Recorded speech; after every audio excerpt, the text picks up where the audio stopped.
Hello, everyone. Come on, Friday of ECC week. What do we got here? Okay, 18 minutes to get through a lot. So I'm Baz. It's my pleasure to be here. I'm the co-founder of a company called Tonk. We describe Tonk as a trust infrastructure startup. So we build software that makes it possible for you to build trust with anyone about anything on the web by replacing what we call the legacy web of platforms with a web of proofs. And one of the reasons I'm so excited to be here in Brussels is because in the last few weeks, we've been developing this tool called Speakeasy in pursuit of that goal. Speakeasy is really simple. It is a social auth tool to help communities grow. And it does this by filtering members into very specific private wikis based not on knowing the right person, but based on any arbitrary action you've done on the web anywhere, using red-hot cryptography so that you don't have to rely on external platforms to make claims about your digital footprint. And so you can imagine potential speakeasies like, for example, gaming guilds or worker cooperatives or Charlie XCX hyperfans as special groups that really we think are the first social space of their kind on the web, insofar as you're able to bring together complete strangers who would never have a chance of meeting, either online or offline, but it still feels cozy and intimate because they have a huge amount of common context. And the only reason they're able to do this is because users can attest to the full richness of their digital footprint without relying on integrations with existing platforms. And so to ground this in something which feels a little bit more concrete before I get into the rest of my presentation, this is basically what it looks like. This is the prototype that we've made. So what I'm going to talk about today is a general framing of what really scares me about the web and why I think there's such a unique opportunity. And I guess like a spoiler for this audience, or maybe a slight content warning, is that there is going to be a lot of talk about cryptography, but not necessarily crypto in the traditional sense. And that's one of the things I think is so exciting about this industry at this particular moment in time. I'm going to introduce a contrarian opinionated metric by which we can measure progress in proof infrastructure that I call expressive bandwidth. And I'm going to talk a little bit about trust infrastructure and Speakeasy as well. Cool. So I was out running the other day in the morning where I live in East London in Hackney, and I had this moment of real clarity of like, this is the thing that we're really trying to solve here. Like, this is what I'm freaking out about, and this is why I'm so attracted to all of these advanced decentralized technologies. So really the two challenges I see if the internet keeps growing, and this is inevitable. Like, the first challenge is that the GDP of the web is going to grow and grow and grow, and we need really robust, stable foundations to support an economy of that size. And so asking like, what kind of reliable infrastructure do we need to make that happen? The second challenge, as I see it, is that as the internet grows and grows, we're going to need infrastructure that guarantees, through pure incentives, that people living on the web continue to be treated humanely. And the reason I'm so concerned about this is because the dominant socioeconomic model, which has defined the growth of the web in the last 20 years, has been proven to give very so-so answers at this. So as we all know, privatized network effects are the basic thing that's powered the growth of the web for the last 20 years. They're the thing that's enabled all these sorts of different platforms to arise and give us all these amazing things that we're used to with the internet. And the way they work is that the growth of these networks is powered by the fact that every new person that joins a network increases the value for the next person. And so you get all these two-sided marketplaces and these social networks, and it's really great. And we all are familiar with the cycle of how this happens because we've had the chance now to live through the kind of adolescence of our internet experience, because it always starts the same way, which is that it starts really cool and really innovative, and you get and these platforms start being cheap and user-friendly. And then once the network effect accumulates into an unassailable moat by which it's impossible to compete with these platforms because the cold start problem becomes just so tough to solve for new competitors, there is no longer an incentive for the dominant platform to innovate. And so they switch tacks from value creation to value extraction. And they can do things like impose exorbitant creator rents or impose moderation algorithms and recommendation algorithms that are spammy, or show teenagers loads of content that doesn't help with their mental health. And the internet degrades into like a slow decay. And what's worth noting here is the difference between old web infrastructure and new web infrastructure. So if you look at these old networks, they didn't suffer from this same privatized network effect. And some of the reasons the hypertext transfer protocol is so popular is because there is no HTTP rentier feudal corporation that can start extracting value as the network becomes more valuable. But in 2024, we have like new infrastructure. We have new things that we all rely on all the time, like social graphs and game worlds and AI agents and moderation algorithms. programs. And we suffer from I think the technical academic term, if you excuse my language, is the enshittification of these platforms. One of the reasons I think it's so exciting to be here is because we have this whole new bucket of fun that means we can solve a lot of these problems and disintermediate them by making things cheaper and more user-friendly at the incentive level. And I'll just draw your attention to certain things here which you may not be familiar with. So skipping blockchains and zero-knowledge proof, oblivious compute, the ability for a computer to execute some program verifiably on some data without seeing the data itself, or very, very powerful progress going on at the moment in the local first software ecosystem such as CRDTs. All these things have the potential to disintermediate a lot of the platforms that I mentioned previously. And the hope is that this will bring us away from the legacy web of platforms towards a web of proofs that is cheaper and more user-friendly and more reliable. One of the most popular ways of describing growth in proof infrastructure is to describe what Wei Dai calls Kappa, which is a way to think about ZK scaling. And Kappa is just a way to compare the overhead of verifying a piece of computation relative to the cost of the original computation. And watching how that grows over time is very exciting. But what I'd like to propose is this alternative metric that I call expressive bandwidth to try and describe why there's so much growth going on in proof infrastructure. I didn't have a nice graph for this, so I had to draw this out on GoodNotes on my iPad. And this is an attempt for me to graphically visualize my digital footprint on the web. So you can imagine this as a big map of everything I do on the web or have done on the web. And what we notice is there's this thing called expressive bandwidth, which I can define as the number of attestations that we're able to make about this digital footprint. Or perhaps you could think about it as the percentage of your entire digital footprint that you are able to make attestations about. And so what we notice with open queryable stuff like Ethereum is you can make attestations about Ethereum to anyone without relying on cooperation from the platform, because there is no platform. And that's enabled this whole industry that we're in. But what we see now that we're in 2024 is new innovation with things like the ZK email team that means you can make proofs about the arbitrary contents and provenance of any email you receive. And it takes an amazing innovative team like the ZK P2P team to realize that if you can prove that you have sent or received an email from Venmo saying you've done some off-chain monetary transaction to a given address, wrap that in a proof and submit that on-chain to unlock some funds in escrow to receive some crypto, you have just disintermediated the entire on-ramping, off-ramping industry. And so the hope is that this pattern of increased power of disintermediation by wrapping your Web2 data in the structure of a proof means you can start to infect this whole digital footprint with green. And the most compelling articulation of why this is such a powerful idea, I actually heard this week from a founder called Mike, who is the founder of an amazing company called Nosh, which we should all know much more about, who described this as the end of network effects as a way, as the dominant economic model for how to achieve growth and defensibility in the technology industry. And that's going to change everything, because essentially, by importing off of existing social graphs in an attested way, you fix the cold start problem, and it means that network effects are no longer defensible and these unassailable moats are no longer strong.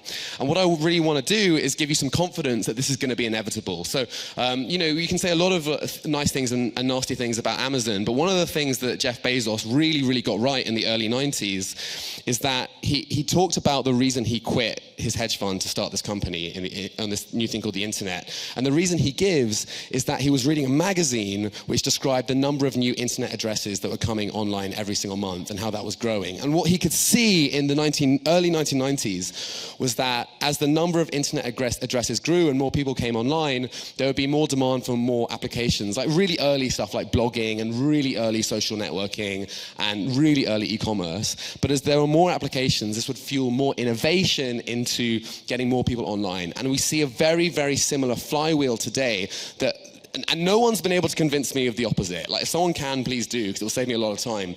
But this, I feel, is an inevitable force that will result in the cannibalization of the entire internet by attestations that make the entire web verifiable and peer-to-peer.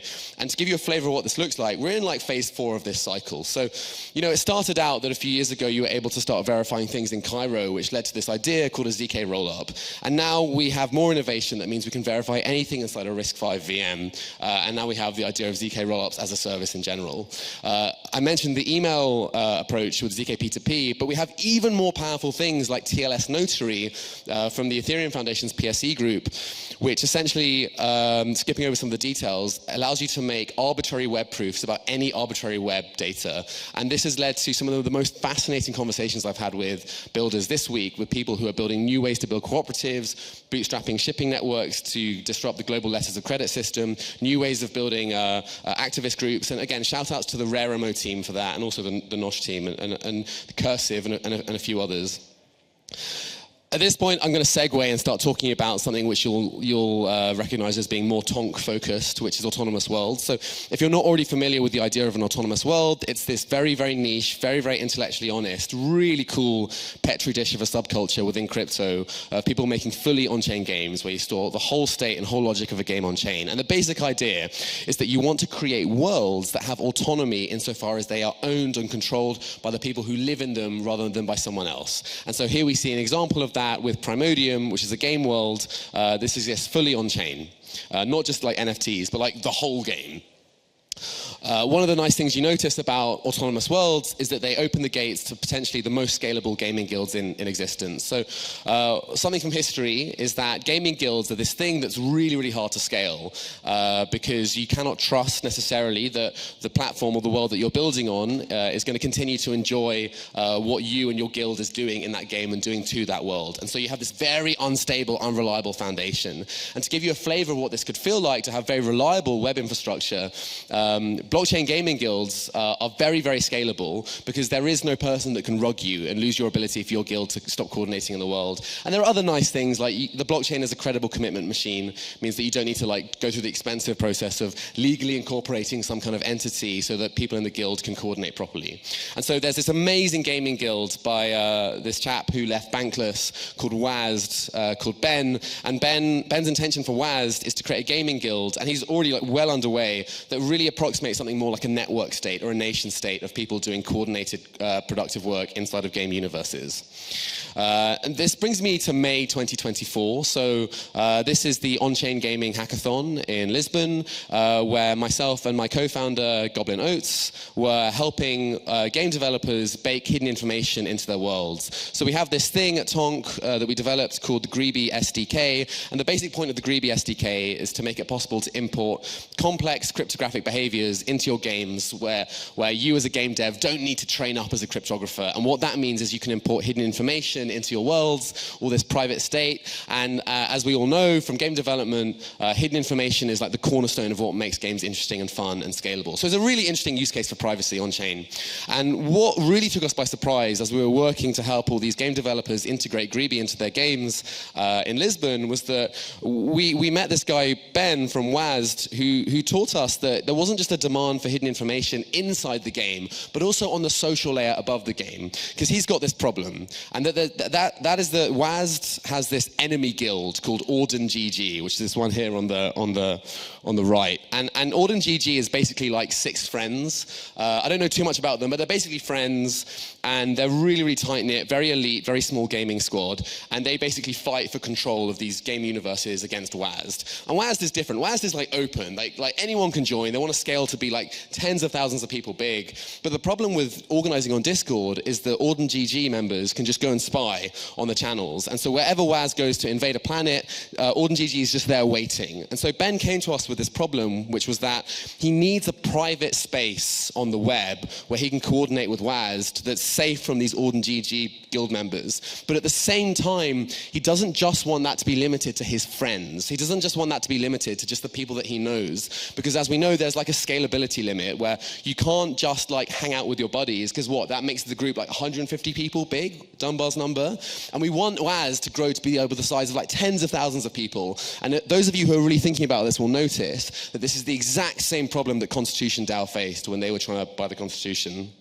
So this is why we made Speakeasy, which is, as I mentioned at the start, it's a social auth tool to help communities scale. And the idea is that you can enter these private wikis based not on who you know, which has this scalability limit, but rather what you've done to try and prove that you really do belong in the space and that you're not serving the interests of Auden GG. And the basic idea here is that this we feel is a radically new social space on the web insofar as it has the coziness that your family WhatsApp group chat has, but it has this thing which the internet was originally built for, which was open openness. And so you have the vibe, but the vibe can also grow because of all this common context. And this avoids one of the problems we see with the growth of online communities like subreddits and whatever, which is that as the group becomes more and more successful and grows and grows and grows, more mops come in, dilute the space, and the common context goes down. And so everything kind of buckles under its own weight. And this we feel is a way of escaping that problem. So this is what it looks like. You log in, we scan for on-chain activity to see if you do qualify to join the guild. Anyone can go through this flow if you like. You'll see if you're qualified or not. It kind of feels a bit like an airdrop. For full transparency, at the moment, we are just checking to see some very, very simple on-chain data, but that's why my co-founder's back in London building, because at the moment, we're integrating to make it possible to just scan for things like, have you invaded a certain asteroid? Have you attacked the guild? Are you associated with any dangerous addresses? That gets you into the guild, where you can see this private wiki, where you can see things like how to coordinate on missions and Discord passwords and things like this. And again, strangers can join this, but they all trust each other because they have all this common context. We have a bunch of features for admins. But the real point I want to drive home here is that there is this crossover between a space that is both open and scalable, but also cozy and intimate. And this got us really excited, because the more we spoke to our friends outside of crypto, which I think is so important for the growth of this industry as a whole, the more we spoke to them, the more we realized that this was a pattern we saw recreated at large. So 2 examples. Lots of indie music producers and artists want to bootstrap a community of their most loyal fans. And they need to, and they've built this whole industry of platforms, of services that are really hacky, that are designed to just try and scrape some information from Spotify, to try and bootstrap some small networks. And essentially, what Speakeasy would let you do in theory is that using a tool like TLS Notary, you would be able to attest that you have listened to a given amount of Charlie XCX within the last 7 days, and you would therefore be qualified to join this group of the elite Charlie XCX fans. Similarly, you can imagine some version of Uber Premium where you've got the Uber taxi app, and let's say you're a driver and you don't like the take rates that Uber is enforcing on you. So what you do is you find all the Uber drivers in your city that have a rating of 4.9 stars. You all get together inside another network, and you launch a premium version of Uber. There's more like a worker cooperative. And the reason you're able to do that is because it's not just limited to the people that you know in your network of friends, but anyone who can prove that they have a given rating in the Uber app. There's a bunch of stuff we need to figure out to make this programmatic and scalable and functional and grow at large, but hopefully you can begin to see what kind of ramifications this has for this idea of increasing the expressive bandwidth of proof infrastructure, for accelerating this flywheel of attestations that we think will cannibalize the entire web and move us from a legacy web of platforms, which can be expensive and user hostile, to a web of proofs that's much more reliable, much cheaper, much friendlier, much more private, and where the incentives are baked in to be nice to users from the ground up. Because again, it's not like big tech companies are evil or the people that work at them are bad. It's just we're talking about the incentive structures. And there's a bunch of information where you can learn out more. And yeah, I'd really love to get any feedback on any disagreement or any misunderstandings. So yeah, please do get in touch. Thank you very much.